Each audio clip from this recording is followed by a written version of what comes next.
The successful man has enthusiasm. Good work is never done in cold blood. Heat is needed to forge anything. Every great achievement is the product of a flaming heart. Harry Truman, 33rd President of the United States.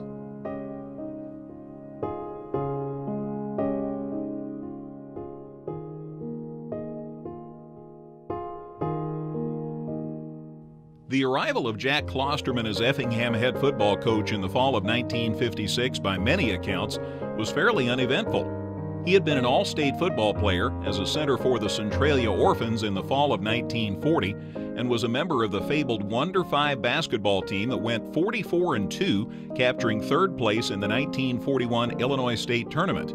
That team won 42 consecutive games. He went on to Southeast Missouri State to play football, but played basketball also. The basketball team captured the 1943 NAIA National Championship, with Klosterman receiving All-American honors.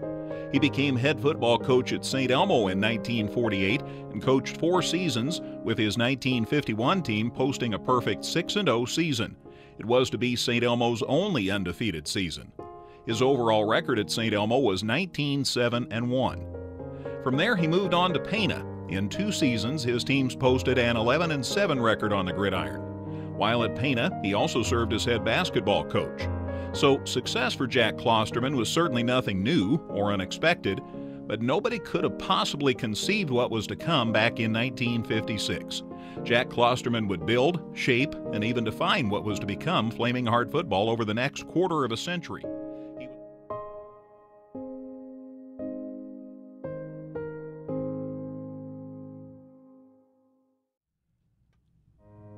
The Klosterman era would entail a wide gamut of emotions: undefeated seasons, high expectations, disappointment, and even tragedy. It was a time in which football and the world would see tremendous change: helmets without face masks to playoff football. The early years would span the Cold War, the Cuban Missile Crisis, and the Kennedy assassination. Later there would be the Vietnam War, the moon landing and return, Watergate and the resignation of a president, lines at gas stations and inflation, and then the Iranian hostage crisis, and yes, even disco. Every afternoon, and again on Friday nights through 25 autumns, Jack Klosterman gave us a moment to pause and reflect about what could be accomplished through dedication, teamwork, and a sense of community. The Unit 40 School District, at the urging of the community, dedicated the very football field the Hearts played on, naming it Klosterman Field. You know, we reflect on Jack's success and the length of his career here, the fact that the former football field was Klosterman Field, and then when the new field was dedicated, it was Klosterman Field also, even though Jack never coached here. But who else would it be? Well, just a tribute. You got to do it as a tribute to the man that made Effingham football what it is. Steve Fox, a Decatur Herald and Review sports writer, once wrote, "Depending on who you talk to, Jack Klosterman has created or been blessed with a long line of great quarterbacks." But it was not just quarterbacks, it was every position, offense and defense. The Hearts were notorious for their linebackers and strong defensive units. Play in the offensive lines was always crisp and concise. Klosterman never seemed concerned when the lines were undersized in comparison to the opponents.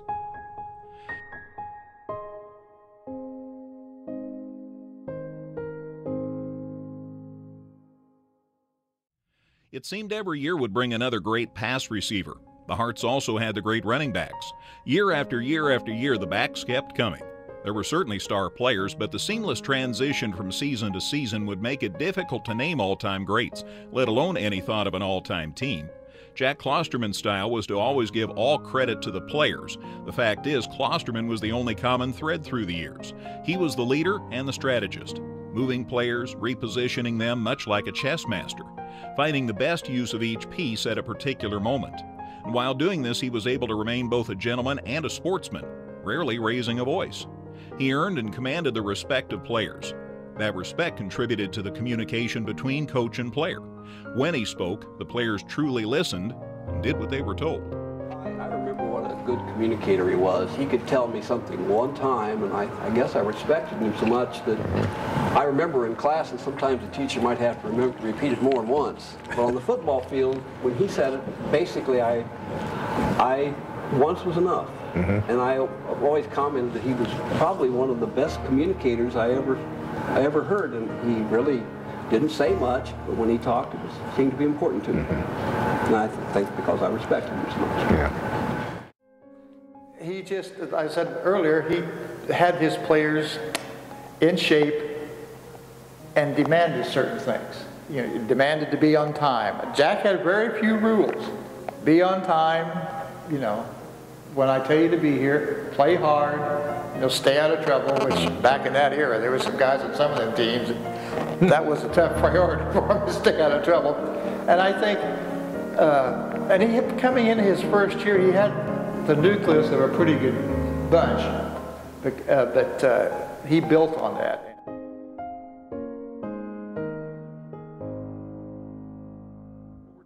We talk about his good teams, he had good running backs and all that, but you got to remember the line play. The line play was always spectacular. Defense, offense.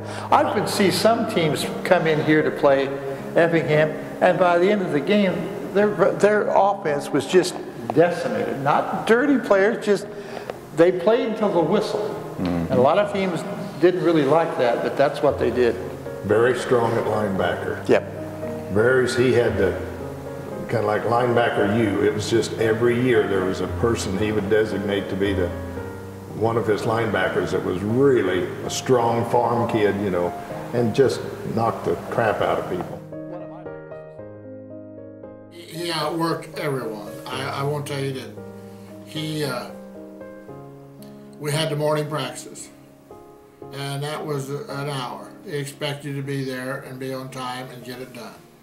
We had the afternoon practice after school. He made it interesting because he put in so much, I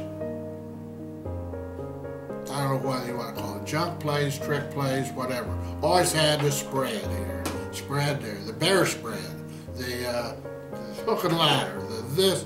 He always had so many different things, and the kids would say, "Oh man, that's this and that's that." And he'd make it interesting because you knew that at half the time you didn't run them, but you prepared for them, and he'd put them in, you know, maybe every other game or 2 or 3 games. He'd put 2 or 3 of them in, and you'd run it. But you know, he did it just to keep the kids' mind in the game. I was on a team with a running back named Elmer Sparrow. Yeah. And the quarterback was Eddie Smith. But we had also had Jim Sherrick played on our team, and Charlie Winchester. And when our team was 59-60, we started out really well. We were a pretty good football team, and I got pneumonia and was out for a while, and Elmer became ineligible. And Elmer was probably considered one of the best running backs in the state that year. And then Eddie broke his, if I remember, I believe it was his thumb. And then after that, our team kind of went down. But a lot of good memories of the team. We were a pretty good football team. He put in this new offense in 1960, which was based on the deception. I think he picked it up from the University of Minnesota. And we were kind of trendsetters in that. And we didn't have, the 2 years that I was on the varsity, we didn't have any great speed, we didn't have great size, but we had, he had the ability to set up game plans that were innovative, and he could get the kids to play unbelievably hard, well beyond their abilities. For some reason we wanted to win games for him more than we did for ourselves. And he was quite a motivator, and he treated everybody fairly. And you can ask a lot of players. I'm sure a lot of my success is owed to the fact that I got to play football for 4 years. Jack Klosterman, our coach, I was extremely confident that he would have us prepared for whatever we would see. Now, if we weren't good enough to physically or whatever, we're probably not going to win, but we were going to be in the ball game, and we beat people we probably shouldn't have been able to beat. Mainly because he was just a smart cookie. I mean, he's on top of the game, and I know this, I was so glad he was for us and not somebody else. Who thought was the whole team. He weighed about 230, 240 pounds. His name was Dennis Whitten. And on one particular play, Dennis Whitten came off tackle, and our big strapping end, a kid named Tom Tilley. Tom weighed about, I imagine he weighed at least 140. That may be stretching it. Tom tackled Whitten, just stopped him cold, single tackle, and I was a linebacker behind it. And I saw it and I thought, if Tom, a little kid like that, can tackle Dennis Whitten, I can. And I'm not sure I ever tackled him as well as Tom did, but I really was not worried about, I never worried about the big fullback as much after I saw Tom take a guy out, he had to outweigh him at least 100 pounds. After just 8 seasons, Jack Klosterman and the Hearts had clearly established a standard of success for high school football in Central Illinois. The Hearts had captured 1 conference title and a couple of other near misses. More noteworthy was their reputation as a prepared, hard-hitting, and well-conditioned football squad. The Hearts had won 75% of their games since Klosterman's arrival. Beginning in 1964, the Hearts would embark on a run of success that would be matched by few teams in Illinois high school history. During the golden years from 1964 through 1972, the Hearts would rampage over, around, and through opponents. It would see them capture 6 mid-state conference championships, in addition to piling up 5 undefeated seasons during the 9-season period. But for a late-season upset loss in 1965 and an upset loss in the fall of 1972, the Hearts would have put together 7 undefeated seasons in a 9-year period. One can only speculate as to the success the Hearts might have had if there'd been playoff football.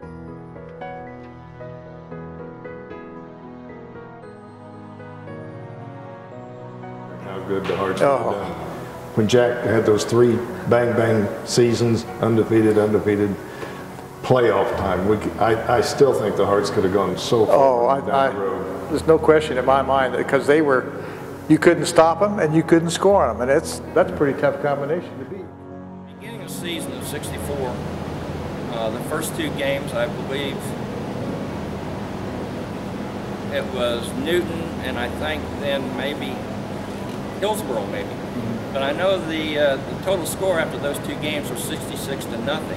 And I knew there was something special going on.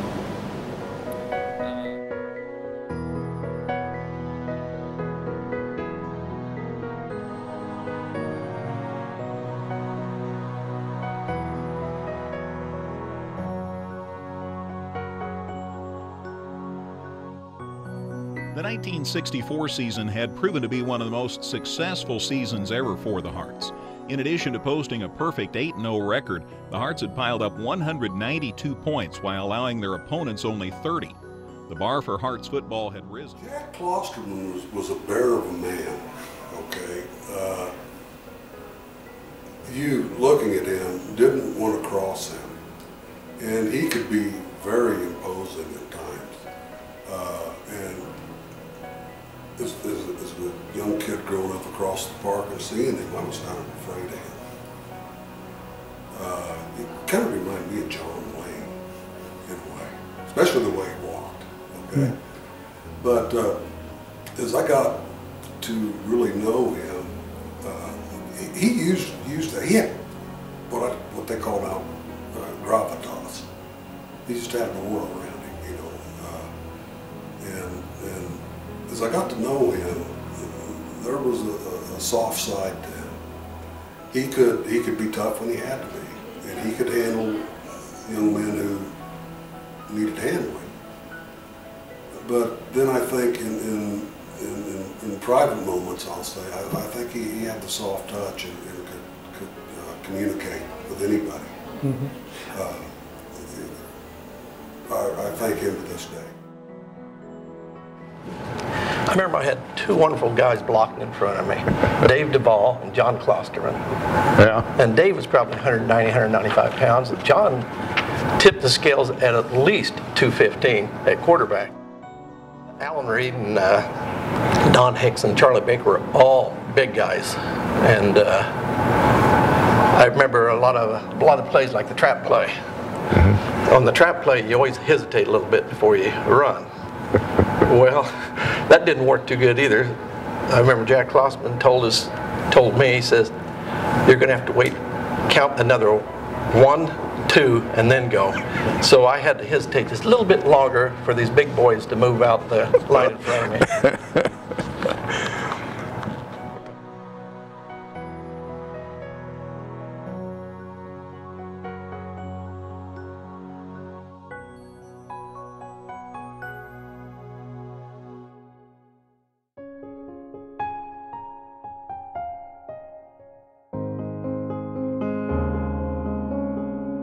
The expectations weren't very good for us as a team coming into my senior year. And of course, you know, another byproduct there that ended up happening in that year was, you know, we had the great basketball team that was coming back, and there was some conflicts there with who was going to do what, when, and where. And of course, you know, Roger Arnold was a quarterback and an all-state basketball player.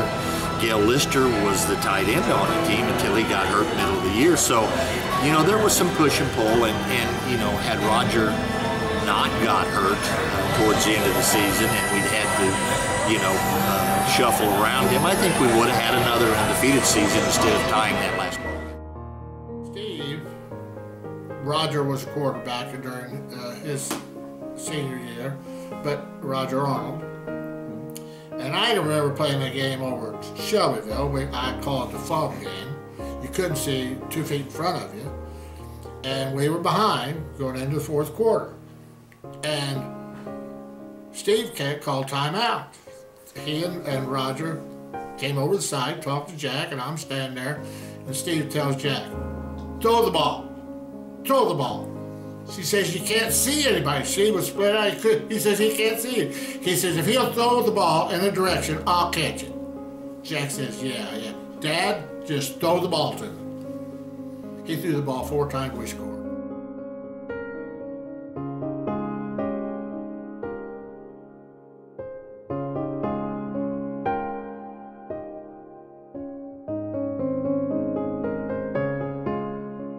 One of the players that you don't hear a lot about, but it's probably pound for pound one of the toughest guys I've ever known in my life, was Steve Becker. He was a middle guard on defense. His head was so big and bony when he played ball, there wasn't a helmet that would fit him. So he had one of these old blood bucket type helmets from the 40s. It was the only one big enough in stock that would fit the kid. He wore that throughout, and but he was tough. He'd run as fast as he could 2 feet off the ground, man, and he would hit anything in the way. And I got to tell you what a tough kid that was. It was just a team of a bunch of hard-nosed football players. I don't care who you talked about, you know, it could be Steve Becker, Mike Tegler, Bobby Duvall, Mike Edson. They were all just good hard-nosed football players. Lou Petzing, probably one of the meanest linebackers that you'll ever see. He had that Mike Singletary mentality. Louis Petzing was an